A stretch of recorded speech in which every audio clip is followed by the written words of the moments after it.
Hebreo toko 10. Fa ny lalàna izay misy aliky ny zavatsoa ho avy, fa tsy ny tena endriky izany zavatra izany, dia tsy mba mahatanteraka ny olona manatona amin'izay fanatitra ateriny mandrakariva isa-taona.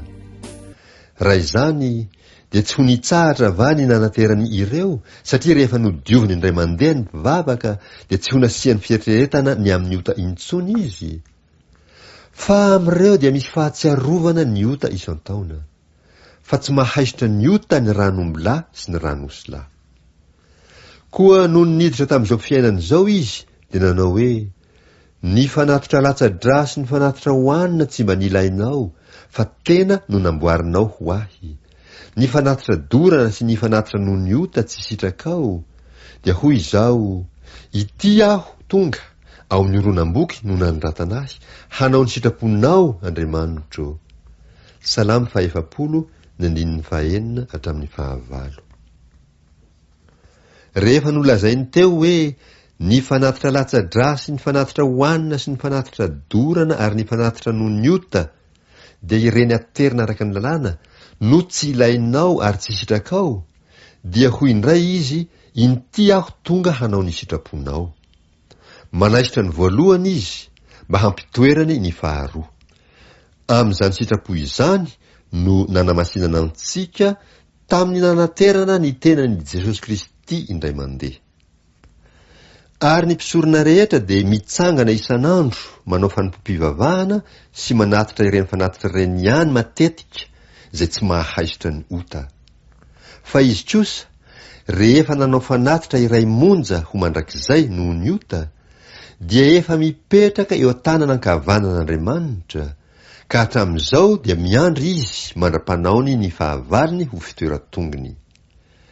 Fa ny fanatitra iray ihany no efa nahatanterahany ho mandrakizay izay olona hamasinina. Ary ny fanahy masina koa manambara izany amintsika. Fa rehefa voalaza ny hoe izao no fanekena ataoko aminy rehefa afaka izany andro izany hoy Jehova, hataoko ao am-pony ny lalànako sady hosoratako ao an-tsainy, dia hoy koa izy: ny fahotany sy ny heliny tsy ho tsarovako intsony. Jeremia 1:7-4. Ary rehefa misy famelana ireo dia tsy misy fanatitra noho ny ota intsony. Manatona an'Andriamanitra ampatokina. Hebreo 10:9-15. Koa amin'izany rahalahy, satria manana fatokina hiditra ao amin'ny fitoerana masina isika noho ny ran'i Jesosy, amin'izay lalana natokany ho antsika dia lalana vaovao sady velona, namaky teo amin'ny efitra lamba dia ny nofiny, sady manana mpisorona lehibe mitandrina ny tranon'Andriamanitra. Dia aoka isika hanatona amin'ny fo marina sy amin'ny fatokina be avy amin'ny finoana, manana fo voadio ho afaka amin'ny fieritreretana ratsy sy tena voasasa tamin'ny rano madio. Aoka ho azontsika mafy ny fanekena ny fanantenana mba tsy hiozongozonany, fa mahatoky ilay efa nanao ny teny fikasana. Ary aoka isika hifampandinika hampandroso ny fitiavana sy ny asa tsara. Aza mahafoy ny fiarahantsika miangona tahaka ny fanaon'ny sasany, fa mifananara kosa mainka satria hitanareo fa mihaantomotra ny andro. Ny marina ho vely ny finoana.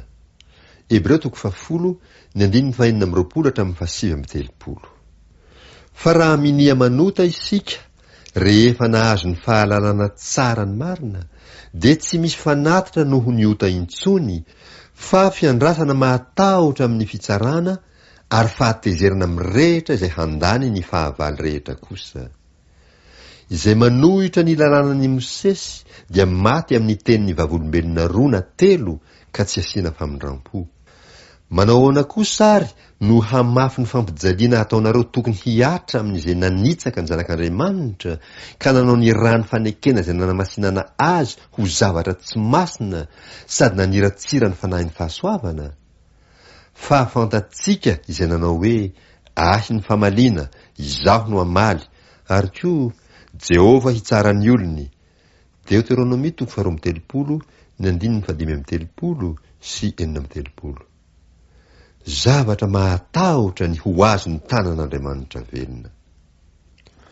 Fahatsiarovy ny andro fahiny izay naharetanareo ny ady mafy tamin'ny fahoriana rehefa noazavaina ianareo. Indraindray raha natao fofizano ny fanaratsiana sy ny fampahoriana ianareo, ary indraindray koa raha tonga naman'izay azon'izany.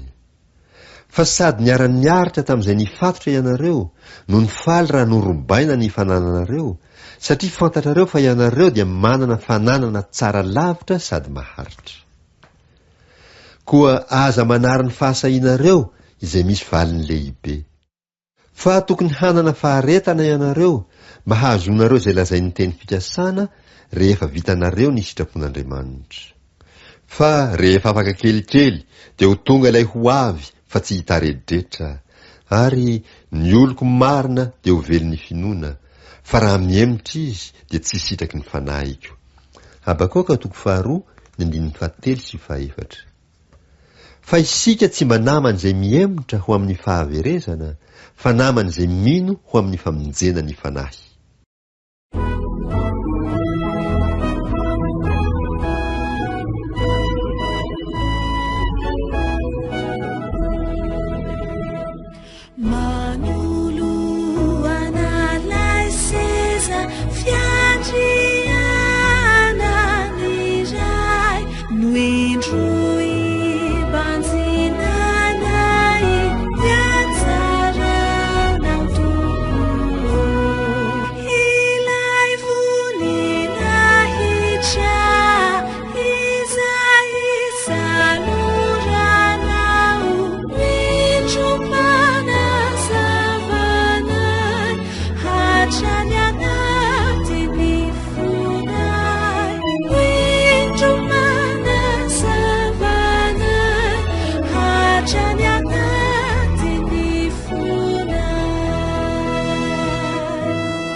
Soavanao ritombo miseo amin'ny endrikyao, de mamiratra tokoa ka masatrika anay. Didina tetianao noho io fahasoavan'io tonganao anoko anay, sitondrako ny elokay. Tonganao anoko anay, sitondrako ny elokay.